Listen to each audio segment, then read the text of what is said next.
दोस्तों, हम कहानियों के बिना नहीं रह सकते। हमें अक्सर कहानियाँ देखना बहुत अच्छा लगता है। तो चलिए अब मैं आपको सुनाने वाला हूँ जादुई दो घरों की कहानी। जंगल में दो पक्षी रहते थे। वो दोनों सच्चे मित्र थे। एक का नाम था बंटी और एक का नाम था सोनू। उनकी दोस्ती इतनी गहरी थी, पूरे जंगल में उनकी दोस्ती के चर्चे थे। वो अपने गांव से पढ़ाई पूरी करके शहर काम करने के लिए आते हैं, लेकिन उनका गांव से लाया हुआ सारा पैसा खत्म हो जाता है और फिर आखिर में उनके पास एक भी रुपया नहीं बचता। अरे सोनू भाई, कल मैं काम मांगने के लिए कंपनी गया था। मैं आज इंटरव्यू देने गया था, लेकिन उसने मेरा इंटरव्यू लिया ही नहीं और मुझसे कहा कि हमारी कंपनी में वर्कर पूरे हैं, आप यहाँ नहीं लग सकते। और उसने मुझे वहाँ से जाने के लिए कहा और मैं वहाँ से आ गया। मैं गांव के सभी लोगों को चुनौती देकर आया हूँ, नौकरी लेकर ही आऊँगा, लेकिन यहाँ तो हमें कोई भी नौकरी देने के लिए तैयार नहीं है।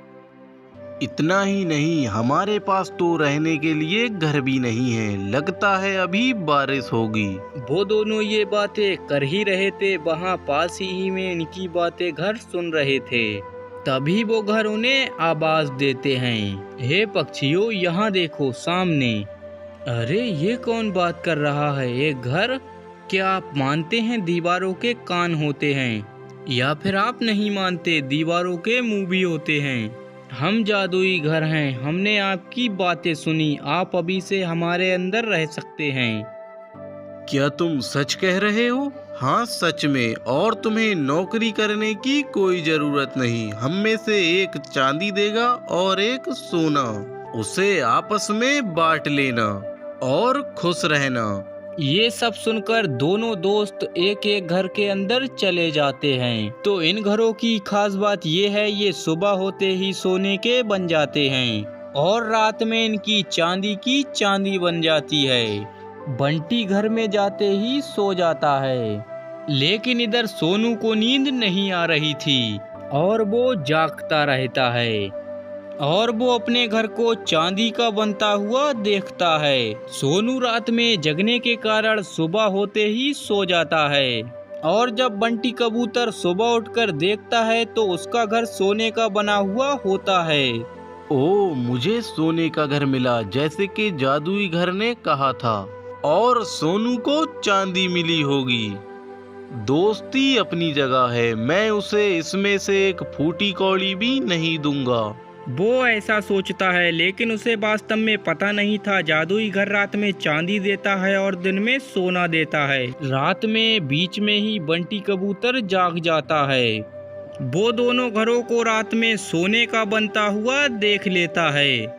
अरे ये क्या, ये दोनों घर तो रात में सोने के बन चुके हैं। लगता है अभी तक सोनू को कुछ पता नहीं, वो अभी तक सो रहा है और वैसे भी मुझे उसको धोखा देना होगा और सारा सोना मुझे खुद रखना होगा। ये सोचकर बंटी कबूतर ने जादुई घर के द्वारा सारा सोना दिया हुआ छुपा दिया।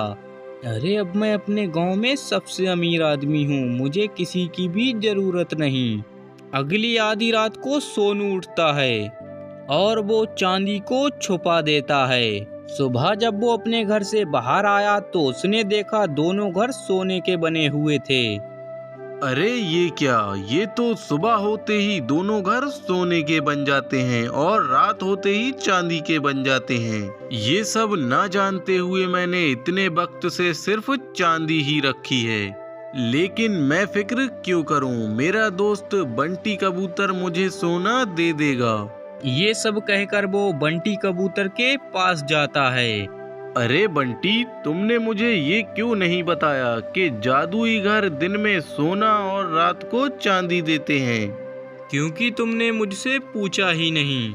क्योंकि सुबह उठना मेरे लिए उतना ही कठिन है जितना कि तुम्हारे लिए रात को। जैसा कि मैंने चांदी छुपाई है, उसमें से कुछ चांदी ले लो और मुझे बदले में कुछ सोना दे दो, जैसा कि हमें जादुई घर ने बताया था। अरे तुम कौन हो? मैं तुम्हें कोई सोना चांदी नहीं देने वाला, तुम यहाँ से निकल जाओ। सोनू ने अपने दोस्त बंटी कबूतर की ऐसी आदत कभी नहीं देखी थी। पैसा मिलने के बाद तुम इस तरह बदल जाओगे कभी मैंने सोचा नहीं था। तुमने हमारी दोस्ती को खराब कर दिया। ये सब सुनकर वो दुखी होकर अपने घर के पास गया। मुझे कोई सोना या चांदी नहीं चाहिए, लेकिन मेरे दोस्त बंटी की आंखें खोल दो। सोनू, तुम्हारे दोस्त ने तुम्हारे साथ बहुत गलत व्यवहार किया, लेकिन तुम उसके लिए अब भी अच्छा चाहते हो। मैं तुम्हारी ईमानदारी के कारण तुम्हें एक वरदान दे रहा हूँ। मैं 3 दिन के लिए दिन और रात के लिए सोने में तब्दील हो रहा हूँ। और इधर बंटी कबूतर अपने घर में जा रहा था तो जादुई घर उससे कहता है, बंटी रुक जाओ, तुम्हारे पास थोड़ा सा सोना क्या आ गया तो तुम अपने बचपन के दोस्त को ही भूल गए। क्या पता तुम मुझे भी कब छोड़ जाओ, इसलिए मैं चांदी में तब्दील हो रहा हूँ। बंटी ये सब सुनकर शर्मिंदा होकर सोनू के पास जाता है, लेकिन अब बहुत देर हो चुकी थी। सोनू का बंटी पर से भरोसा उठ जाता है।